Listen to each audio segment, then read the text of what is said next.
नमस्कार, आप देख रहे हैं जम्मू कश्मीर का ये बुलेटिन और मैं हूं आपके साथ तंदीप कौर। तो चलिए शुरुआत करते हैं बुलेटिन की और सबसे पहले सीधा रुख करते हैं श्रीनगर की और वहां से क्या कुछ निकलकर सामने आ रहा है उसके ऊपर बातचीत करते हैं। और वहां की इस वक्त की बड़ी खबर जो सामने आ रही है, श्रीनगर म्युनिसिपल कॉर्पोरेशन की आज दोपहर 3 बजे होगी हंगामी बैठक। ज्वाइंट कमिश्नर के तबादले पर किया जाएगा मंथन। मेयर सहित पार्षदों ने खोला है ज्वाइंट कमिश्नर के खिलाफ मोर्चा। आपको बताते चले कि यहाँ पर आज तीसरा दिन है जहां पर इनका प्रोटेस्ट जो है जारी है। लगातार मेयर और डिप्टी मेयर कश्मीर में प्रोटेस्ट कर रहे हैं और ज्वाइंट कमिश्नर के तबादले के पर किया जा रहा है ये मंथन। और आपको बताते चले कि इस प्रोटेस्ट में आज 3 बजे मीटिंग होने जा रही है और इस मीटिंग में क्या कुछ निकलकर सामने आने वाला है उसके बारे में हम बातचीत करेंगे। और तीसरा दिन चल रहा है और तीसरे दिन ये प्रोटेस्ट जारी है क्योंकि लगातार उनका ये कहना है कि ज्वाइंट कमिश्नर के तबादले पर ये मंथन किया जा रहा है। उनका तबादला जो है वो जल्द से जल्द हो जाना चाहिए। आखिरकार ऐसा क्यों,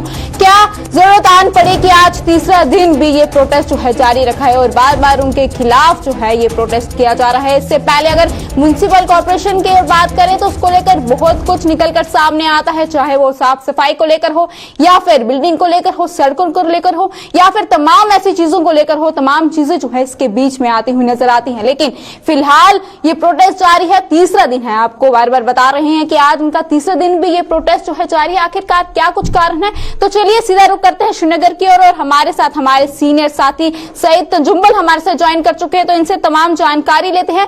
तो तंजुम्बल, आपसे जानना चाहेंगे, अगर बात करें वहां पर आज तीसरा दिन है, मेयर और डिप्टी मेयर का ये प्रोटेस्ट जो है जारी है, आखिरकार क्या कुछ कारण है?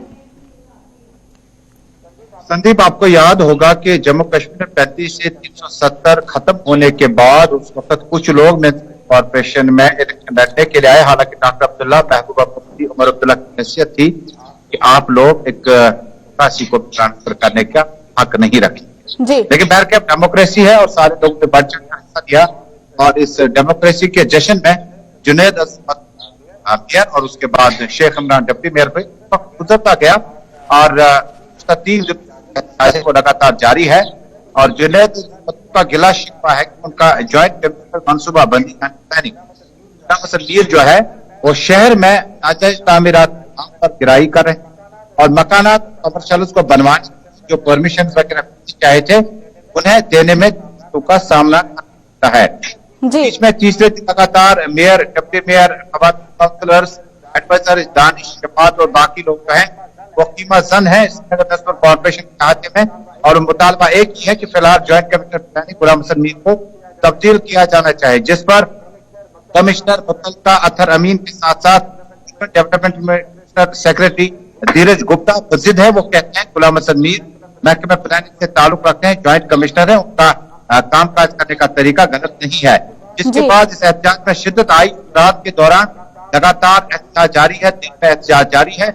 आज तीसरा दिन है, लेकिन तीसरा दिन दोपहर 3 बजे अब इजलास तलब किया गया म्युनिसिपल कॉर्पोरेशन के हिसाब से, जिस तरह से असम हंगामी इजलास तलब किया जाता है और इसी तरह का इजलास मुश्किल हालात में किया जाता है।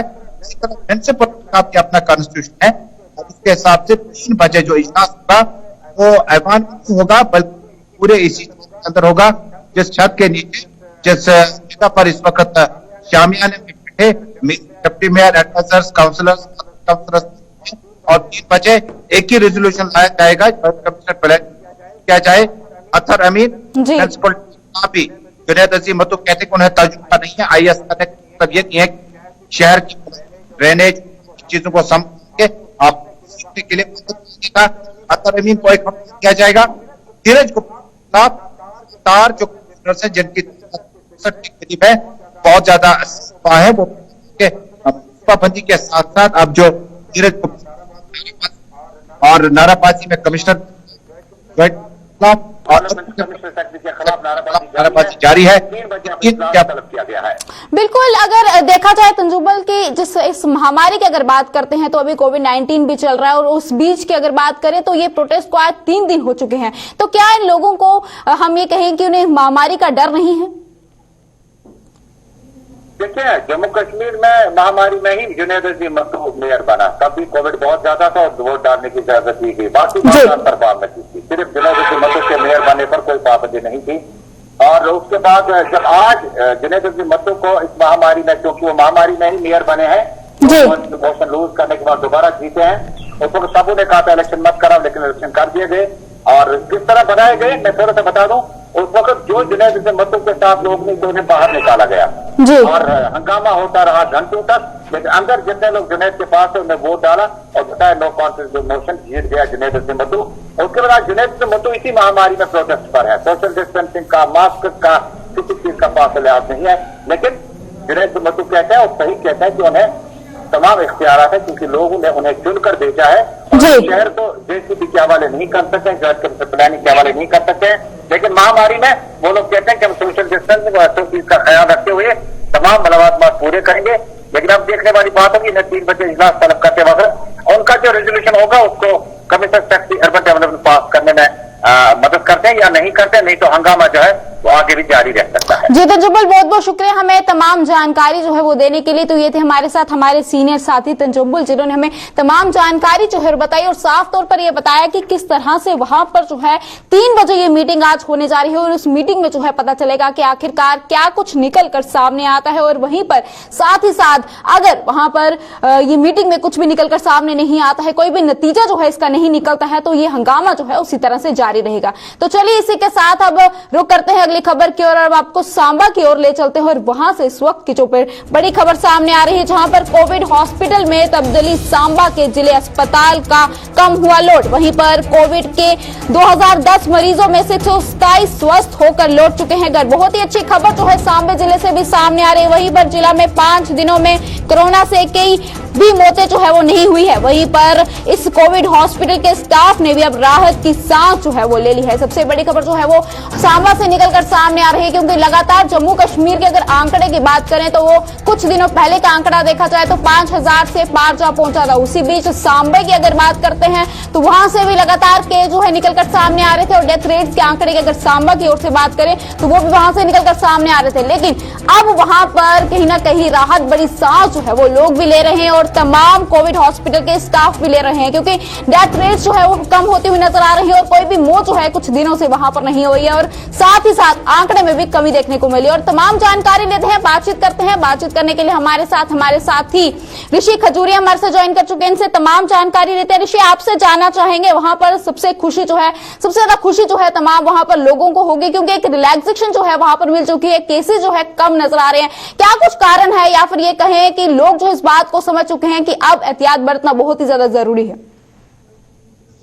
बिल्कुल सही कहा आपने। इसमें एक ही उपाय है कि जब तक आप लोग एहतियात नहीं बरतेंगे तो आपको इस वायरस से निजात नहीं मिलेगी। लेकिन जिस तरह से जिला सांबा में स्थितियां जो अनुकूल होना शुरू हो चुकी है, लगातार राहत देखने को मिल रही है और जो पॉजिटिव मामलों का ग्राफ है ये पूरी तरह से नीचे भी आ रहा है। हालांकि पिछले कल की अगर बात करें तो थोड़े से मामले पहले 2 दिनों के मुकाबले कल ज्यादा रिपोर्ट हुए हैं, लेकिन फिर भी आप ये कह सकते हैं कि ये मामले डबल फिगर्स में आ चुके हैं। लगातार जो 100 का आंकड़ा क्रॉस हो रहा था, 200 को क्रॉस हो रहा था, उस चीज से हमें काफी राहत मिली है और जो लगातार रिकवरीज है वो हमें ज्यादा देखने को मिल रही है। और कल भी अगर बात करें तो 161 रिकवरी जो पूरे जिला सांबा में रिपोर्ट हुई है, जो 24 घंटे का डाटा अभी हमारे पास आया है।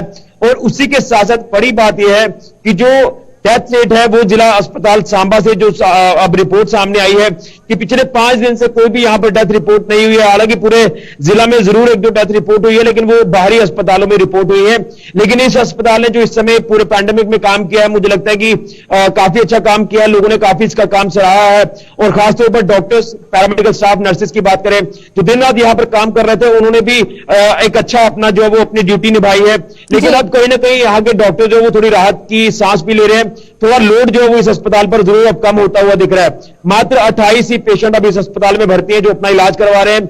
ये एक बार फिर से आपको याद करा दूं, ये वो पेशेंट है जो लगातार क्रिटिकल कंडीशन में इन अस्पतालों में आते हैं, जिनको ऑक्सीजन में काफी ज्यादा कमी होती है, सैचुरेशन लेवल लगातार डाउन होता है। तो धीरे धीरे इन पेशेंट ने रिकवर करना शुरू हुआ और यहां से अभी तक 127 पेशेंट रिकवर होकर जा चुके हैं। 210 पेशेंट अभी तक इस अस्पताल में भर्ती हुए जब से कोविड की ये दूसरी लहर जो आई थी।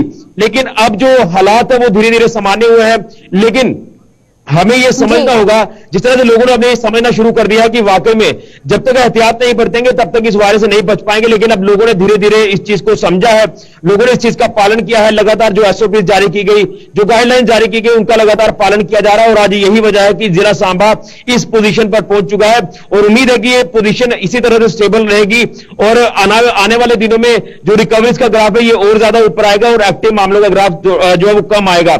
हालांकि आपको बता दें कि पिछले अगर एक हफ्ते का डाटा मैं आपको बताऊं तो एक्टिव मामले पिछले हफ्ते के आसपास 2600 के आसपास है, लेकिन अब ये डाटा कम होकर लगभग 1800 1850 के आसपास ये एक्टिव मामलों का ग्राफ पहुंचा है। तो यहां से आप अंदाजा लगा सकते हैं कि लोगों ने एक पालन किया है और दूसरी तरफ टेस्टिंग रेट को बढ़ाया गया है। शायद यही वजह है कि आज हम थोड़ा सा जो ये पूरा माहौल है उसे संभालने में पूरी तरह से कामयाब भी साबित हुए हैं। बिल्कुल, हम ये कह सकते हैं ऋषि यहाँ पर कि देर आए दुरुस्त आए। अगर कुछ समय पहले ही लोग इस बात को समझ जाते तो कहीं ना कहीं ये आंकड़े जो है इतने, इसका गिराफ जो है वो इतना हाई जाता हुआ नजर नहीं आता। वहीं पर देखा जाए तो अब क्या लगता है कि इसी तरह से अगर लोग जो है यहाँ पर प्रशासन का साथ देते रहे तो कहीं ना कहीं वो समय भी दूर नहीं है कि सांबा या फिर पूरे जम्मू कश्मीर की बात करें तो वो इस कोविड महामारी से निजात पाता हुआ नजर आएगा। बिल्कुल सही एक सवाल पूछा आपने। मैं आपको बता दूं कि जब पहली लहर आई थी तो तब भी जिला सांबा एक ऐसा जिला बना था जो सबसे पहले कोरोना से उभरकर सामने, और अब भी ऐसे ही हालात बनते हुए नजर आ रहे हैं। यहाँ पर जो ग्राफ है ये पॉजिटिव मामलों का कम हो रहा है, लगातार रिकवरी देखने को मिल रही है और प्रशासन भी लगातार लोगों से ताबुन बनाए हुए है, लोगों से अपील कर रहा है कि आपको कहीं भी कोई दिक्कत आती है तो आप हमारे साथ डायरेक्ट संपर्क कर सकते हैं। और इस वायरस को अगर कंटेन करना है तो कलेक्टिव एफर्ट लगाने की जरूरत है और मुझे लग रहा है कि शायद अब कलेक्टिव एफर्ट लोगों ने लगाया है।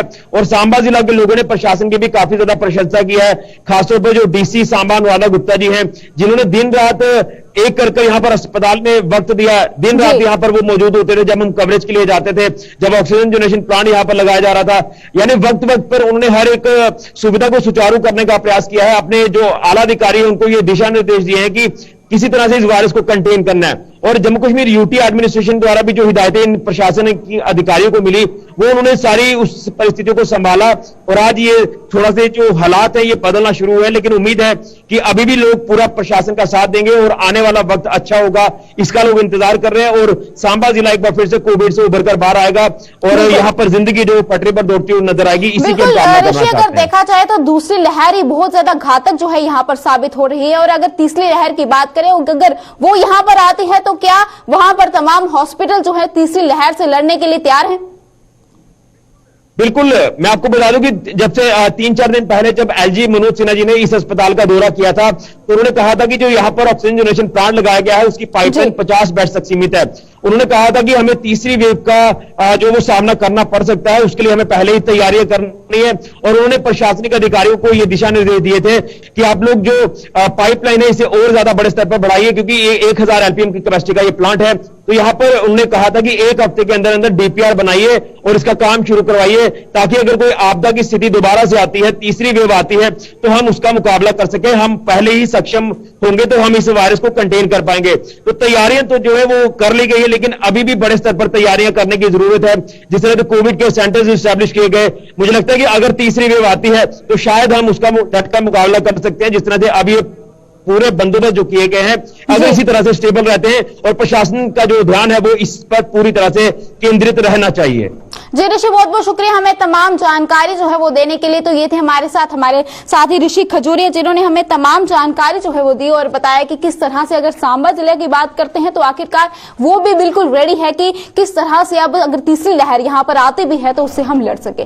तो चलिए इसी के साथ अब रुक करते हैं अगली खबर की ओर। अब हम सीधा रुक करेंगे पुंछ की ओर और जो पुंछ से इस वक्त की बड़ी खबर जो है निकलकर सामने आ रही है। बता दें आपको कि जिला पुंछ में एलओसी के जंगल में फिर लगी भीषण आग। मेंढर में एलओसी पर लगी आग से बारूदी सुरंगों पर विस्फोट से दहशत, दूर दूर तक गूंजी धमाकों की आवाज से सहमे लोग। आग बुझाने में जुटा सेना का अमला, एलओसी पर अलर्ट। आपको बताते चले कि आखिरकार अभी तक इस बात की पुष्टि जो है वो नहीं हो पाई है कि आखिरकार एलओसी के जंगलों में आग जो है वो किस तरह से लगी है और वो आग इतनी ज्यादा बढ़ती हुई नजर आई। और आप तस्वीरों में भी साफ तौर पर देख सकते हैं कि लोग जो है दूर तक उसकी धमाके की आवाजें जो है गूंज रही थी और लोग जो है दहशत में आ गए, क्योंकि आखिरकार इतनी ज्यादा आग बढ़ रही थी। और इसे बुझाने का पूरा प्रयास किया जा रहा था, लेकिन इसे बुझा नहीं पा रहे थे। इस बात की पुष्टि जो है अभी तक पूर्ण रूप से सामने नहीं आ पाई है। तो आखिरकार तमाम जानकारी लेंगे हमारे साथी जमशीद मलिक हमारे साथ ज्वाइन कर चुके हैं। इनसे तमाम जानकारी लेते हैं और जानते हैं कि आखिरकार क्या कुछ कारण था कि वहां पर आग जो है किस कारण लगी। तो चलिए जमशीद, आपसे जानना चाहेंगे आखिरकार इस बात की पुष्टि जो हो पाई है कि उन जंगलों में आग जो है किस कारण लगी।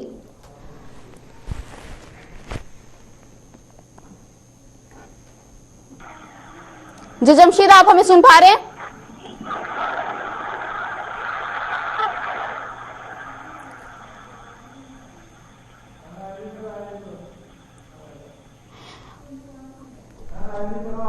बिल्कुल, जिस तरह से अगर हमारी बात जो है जमशीद मलिक से नहीं हो पा रही है और साथ ही साथ उनसे तमाम जानकारी जो हम लेंगे कि आखिरकार इस बात की पुष्टि जो है वो हो पाई है या नहीं कि एलओसी के जंगलों में आग जो है वो किस तरह से लगी है, क्योंकि हर बार ये इसकी पुष्टि जो है वो नहीं हो पाती। इससे पहले भी अगर आपको बताते चलें कि ये साजिश जो है पाकिस्तान की तरफ से की गई है या फिर किसी कारण वहां पर आग लगी, इस बात की पूरी पुष्टि जो है वो नहीं हो पाई है कि एलओसी के जंगलों में आग किस तरह से लगी। और वहां के अगर लोगों की बात करें तो वो काफी ज्यादा यहाँ पर डरते हुए नजर आ रहे हैं, काफी ज्यादा दहशत में हैं कि आखिरकार उनकी धमाकों की आवाज की अगर बात करें तो उससे ही वो लोग डर चुके थे। और वहां पर रहना वैसे ही बिल्कुल खतरे से खाली नहीं होता। और अगर बॉर्डर इलाके की हम बात करें तो वहां के लोगों में वैसे ही डर रहता है, क्योंकि वहां पर कभी भी अंदाजा नहीं होता था कि किस तरह कब वहां से गोली जो है वो चल जाएगी और कब हमारे घर की छत को लगेगी। खैर, अगर वहां की बात करें तो 3 महीने हो चुके हैं, अभी तक वहां पर सीज फायर को उल्लंघन जो है वो नहीं किया गया। लेकिन चलिए बात करते हैं, हमारे साथ जमशीद मलिक ज्वाइन कर चुके हैं, इनसे तमाम जानकारी देते हैं। जमशीद, आपसे जानना चाहेंगे आखिर क्या कुछ कारण रहा कि एलओसी के जंगलों में आग जो है वो लगी।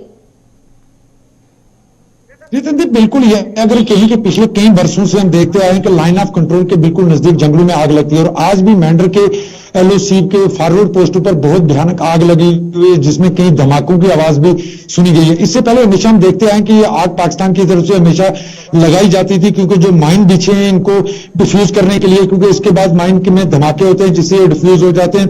क्योंकि अगर ये कहें कि मेंढर में सिर्फ इससे पहले या सीज फायर की अगर बात करें या मेंढर में इससे पहले जो तस्करी हुई, क्योंकि इससे पहले स्मगलिंग होती रही, हथियारों की स्मगलिंग, उससे बड़ी चीज जो मेंढर लाइन ऑफ कंट्रोल पर देखने को मिलती थी वो ड्रग्स की स्मगलिंग थी। और यह भी माना जा सकता है कि ड्रग्स माफिया की तरफ से इस तरह का काम किया गया हो, क्योंकि इस पूरे लाइन ऑफ कंट्रोल के बिल्कुल जो फॉरवर्ड पोस्ट है यहाँ माइन काफी अरसा से बिछी हुई है और उनको साफ करने के लिए इनमें धमाके हुए हैं, इसमें बहुत ज्यादा धमाके हुए हैं। ये भी माना जा सकता है कि ये जो ड्रग्स माफिया तस्कर हैं यही आग भी लगा सकते हैं। इससे पहले देखते आए हैं कि बड़े पैमाने पर पाकिस्तान की तरफ से आग लगाई जाती थी।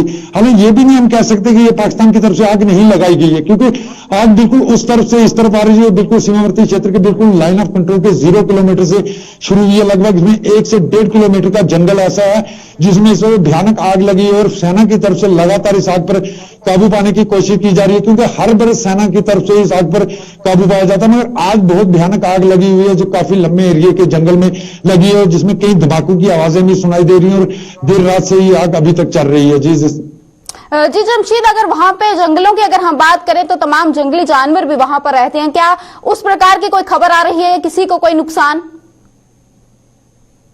अगर ये कहें कि जंगली जानवरों के लिए आग बहुत बड़ा खतरा है, क्योंकि ये जरूर होता है और जंगली जानवर हमेशा जब जंगलों में आग लगती है तो वो बस्ती का रुख करना शुरू कर देते हैं। और कई वाकई हमने ऐसे देखे भी है, जब जंगलों में आग लगती है तो जंगली जानवरों को भी काफी नुकसान पहुंचा है। मगर अभी किसी नुकसान की खबर सामने नहीं आई, मगर बहुत बड़ा नुकसान जो जिसकी खबर आ रही है वो है हमारा जंगल जिसमें आग लगी हुई है, क्योंकि हमारे जंगल में हर बरस इन इलाकों में आग लगती है, मगर इस बार बड़ी भयानक आग लगी हुई है जो बिल्कुल सीमावर्ती क्षेत्र है, जो फॉरवर्ड पोस्ट है इनके नजदीक लगी हुई है।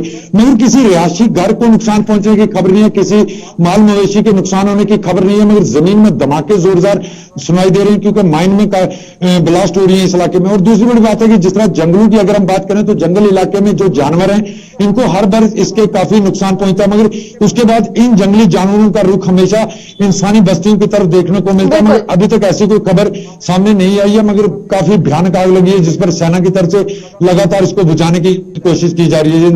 जी जमशीद, अगर देखा जाए तो पहले भी जो है वहां पर आग लग चुकी है, लेकिन अभी तक इस बात की पूर्ण रूप से पुष्टि क्यों नहीं हो पाती कि आखिरकार वहां पर आग जो है वो किस कारण लगती है? जब आग लगने के कारण, जिस तरह मैं पहले भी बता रहा हूं, लगातार पहले हम देखते हैं कि पाकिस्तान की तरफ से LOC पर घुसपैठ करवाने की कोशिश को लेकर आग लगाई जाती थी ताकि जो जमीन में माइन बिछे उनको उनमें धमाके हों। मगर पिछले 3 महीने से सीज फायर के बाद हालांकि राजौरी पुंछ के लाइन ऑफ कंट्रोल पर कहीं भी सीज फायर का उल्लंघन नहीं हुआ, मगर पाकिस्तान की मंशा जरूर रहती है इसमें कि वो इस एरिया को साफ कर दे, क्योंकि पाकिस्तान कब दोबारा कोई हरकत करे ये भी कहना बहुत ज्यादा मुश्किल होता है। क्योंकि घुसपैठ की कोशिश करवाने के लिए भी जंगलों में आग लगाई जाती है, जो जमीन के अंदर माइन बिछे इनमें धमाके हो जाए, उससे रास्ता साफ हो जाए। मगर सेना इनकी किसी कोशिश को कामयाब नहीं होने दे रही है। लगातार सेना की तरफ से इस आग पर काबू पाने की कोशिश भी की जा रही है, क्योंकि ये पहली बार नहीं है। हर साल हम देखते हैं कि इस जंगल को आग लगाई जाती है, जिससे इस जंगल को काफी नुकसान पहुंचता है। बिल्कुल जमशेद, दाद देनी पड़ेगी हमारे जवानों की। हर बार पाकिस्तान को मुंह तोड़ जवाब देने के लिए वो हमेशा आगे रहते हैं। चलिए, बहुत बहुत शुक्रिया हमें तमाम जानकारी जो है वो देने के लिए। तो ये थे हमारे साथी जमशेद मलिक, जिन्होंने हमें तमाम जानकारी जो है वो दी और बताया कि आखिरकार अभी तक वो आग को बुझ नहीं पाई है, उसे बुझाने की पूरी कोशिश की जा रही है। और साथ ही साथ आपको बताते चले कि पूरी कोशिश है कि आग को बुझा दिया जाएगा, और अगर अपने जवानों की बात करते हैं तो वो उन्हें मुंह तोड़ जवाब देने के लिए हाजिर है। तो चलिए अब आगे की खबर की ओर रुख करते हैं। वहीं पर आपको बताते चले कि जम्मू में DRDO द्वारा बनाया गया 500 बिस्तरों की क्षमता वाला कोविड अस्पताल तैयार हो गया है। उपराज्यपाल मनोज सिन्हा ने आज इसका उद्घाटन कर मनोरंजन के समर्पित किया है। वहीं पर अस्पताल में ड्राइंग रेंज से सभी सुविधाओं की समीक्षा करने के बाद यहां मरीजों को भर्ती करना शुरू कर दिया जाएगा।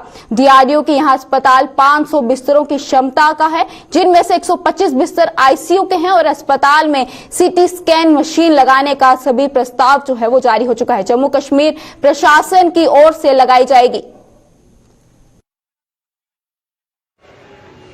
शुरू हो गया है 500 बेड का हॉस्पिटल। ये DRDO की मदद से बनाया गया है, और इस 500 बेड में 125 बेड ICU के बेड हैं, और अब इसका ट्रायल रन चल रहा है। ऑक्सीजन के पॉइंट्स को चेक किया जा रहा है। जो ट्रायल रन जैसे ही कंप्लीट हो जाएगा, हम पेशेंट्स को इसमें एडमिट करना शुरू करेंगे। हमारी उम्मीद है कि 1 जून से लेकर हम यहाँ पर पेशेंट्स एडमिट कर सकते हैं। जी हाँ, हम शुक्रगुजार हैं DRDO के।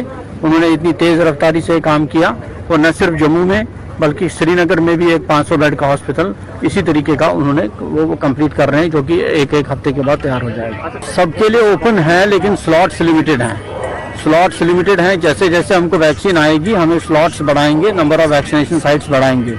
फिलहाल हम प्रायोरिटी दे रहे हैं। कुछ प्रायोरिटाइज ग्रुप्स हैं, जिसमें जर्नलिस्ट भी आते हैं, वकील आते हैं, शॉपकीपर्स आते हैं, जिनका ज़्यादा कांटेक्ट होता है पब्लिक के साथ, जिनको संक्रमण का ज़्यादा संभावना रहती है, तो उनको हम प्रायोरिटी दे रहे हैं। देखिए, 125 यहाँ पर ICU बेड्स हैं, जिनमें वेंटिलेटर सपोर्ट्स अवेलेबल है, और इसके अलावा जो बाकी 375 बेड यहाँ पे बनाए गए हैं, सभी में मेडिकल ऑक्सीजन अवेलेबल रहेगी। तो जाहिर सी बात है, कोविड सिचुएशन में ये अस्पताल लोगों को काफ़ी मददगार साबित होगा। अगर लोगों की बात करें, कहीं ना कहीं जम्मू कश्मीर के लोग काफी शांत हैं। अभी एक 500 बेड का जम्मू में बनाया जा रहा है, एक कश्मीर में बनाया जाएगा। जम्मू वाला तो बनकर तैयार हो गया, लेकिन कश्मीर वाला कब तक बनकर तैयार होगा? देखिए, श्रीनगर में भी हमारी टीम जो है रात दिन इस काम में जुटी हुई है, और हमारी कोशिश है पूरी टीम की कि जल्द से जल्द इसको श्रीनगर की जनता के लिए वहाँ पर डेडिकेटेड किया जाए, और होपफुली एक हफ्ते के अंदर शायद वहाँ पर भी जो है फैसिलिटी बनकर के तैयार हो जाएगी। दूसरी दौर में लगाई गई पाबंदियों की वजह से व्यापारी वर्ग अर्श से वर्ष पर आ गया है। व्यापारियों के साथ साथ दुकानदार वर्ग भी पाबंदियों की वजह से बेहद आहत हुआ है। Chamber of commerce and industry Jammu के पदाधिकारियों और व्यापारियों की माने तो पाबंदियों की वजह से जम्मू सुबह ही अभी तक करीब 5,000 करोड़ रुपए का नुकसान झेल चुका है। दूसरी ओर ट्रांसपोर्टरों का धंधा भी बंद हो चुका है, और टैक्स के अलावा इंश्योरेंस, बैंक की किस्तें और चालकों के कंडक्टरों का वेतन देना भी मुहाल हो गया है। इस समय क्लैप्स है, और मुझे अपना अंदाजा जो मैं अपनी तरफ से लगा रहा हूँ एज चैम्बर प्रेसिडेंट, मैं यही कहूँगा कि जम्मू डिवीजन का जो लॉस है एटलीस्ट वो कम से कम 5,000 करोड़ रुपए का मैं इस समय एक्सेस कर रहा हूँ। कोई एक दिन भी अगर आप कहेंगे कि टेबल आइटम्स की जो वेंडर्स हैं ये एक दिन भी अपना काम नहीं कर पाए, तो मैं ये समझता हूँ कि इनके लिए कोई स्पेशल पैकेज जो है वो गवर्नमेंट को अनाउंस करना चाहिए। आप इसको देखें, अगर अनुमान को लगाना चाहें इस नुकसान का, तो ये कई हजार करोड़ का बन जाएगा। और आम दुकानदारों की बात करें तो इनके अंदर भी देखें इन्होंने भी जब पिछले लॉकडाउन में 3-4 महीने इनका दुकानें बंद रही, इस बार भी 1 महीना हो गया है। इन्होंने अपने नौकरों को तनख्वाह दी है, अपने घर का खर्चा चलाया है, बैंक की किस्तें दी हैं, जिसने गाड़ी किराए पे ली, गाड़ी किस्तों पे ली हुई है वो गाड़ियों की किस्तें दे रहा है। जब कमाई नहीं हुई तो वो बेचारा कहाँ से भरेगा। व्यापारी की तो बिल्कुल कमर टूटी हुई है और इसीलिए हम आपके माध्यम से यही एक गवर्नमेंट से अपील करेंगे, यूनियन मिनिस्टर से भी करेंगे और फाइनेंस मिनिस्टर से भी करेंगे और आदरणीय प्रधानमंत्री जी से भी, कि व्यापारियों का ध्यान दें। खाली जो हमें किस्ती गाड़ी की देनी पड़ती है, करोड़ों की तादाद में अगर हमें पैसा आएगा तो हम बैंक की किस्त देंगे। ट्रांसपोर्ट का जो टैक्स है आरटीओ ऑफिस का, वो करोड़ों की तादाद में है जो हमें देना पड़ता है। तो खासकर हमारा जो वर्कर्स है जैसे ड्राइवर और कंडक्टर, तो बेचारा वो भूखे मर रहा है। आज आप देखिए 1 साल पहले भी वो बेचारा भूखा रहा, लेकिन ये जो अभी 1.5 महीना हो चुका है, लेकिन सरकार हमारी तरफ ध्यान नहीं दे रही। अगर हम इनको बना के दिखाएंगे कि हमारा कितना नुकसान हुआ है तो वो अरबों में जाएगा, क्योंकि 75,000 व्हीकल्स हैं जब ये चलती है तो इसके साथ ड्राइवर, कंडक्टर, मालिक और तरह के काफी जैसे स्पेयर पार्ट्स वाला है, इलेक्ट्रिशियन है, तो काफी फैमिलियां जो जुड़ी होती हैं। और हैंडसम टैक्स हम सरकार को देते हैं, लेकिन इस दौर में हमारी इतनी बुरे हालात से हम गुजर रहे हैं, लेकिन सरकार जो है वो सो चुकी है। गवर्नमेंट को चाहिए कि जो कम से कम दुकानों के किराए हैं और जो सैलरी है और जो बैंकों के इंटरेस्ट है, जो बिजली के किराए हैं, 3 महीने के लिए माफी देनी चाहिए, ताकि जो मेरे व्यापारीगण है उनको लगे कि सरकार हमारे साथ खड़ी है। और जैसे दुख की घड़ी में हम सरकार के साथ खड़े हैं और वैसे ही दुख की घड़ी में सरकार व्यापारियों के साथ खड़ी होनी चाहिए। कोविड-19 के चलते श्री माता वैष्णो देवी की यात्रा में काफी ज्यादा असर पड़ा है, परंतु अभी भी जो श्रद्धालु माता रानी के दरबार में पहुंच रहे हैं उनमें खासा उत्साह देखा जा रहा है।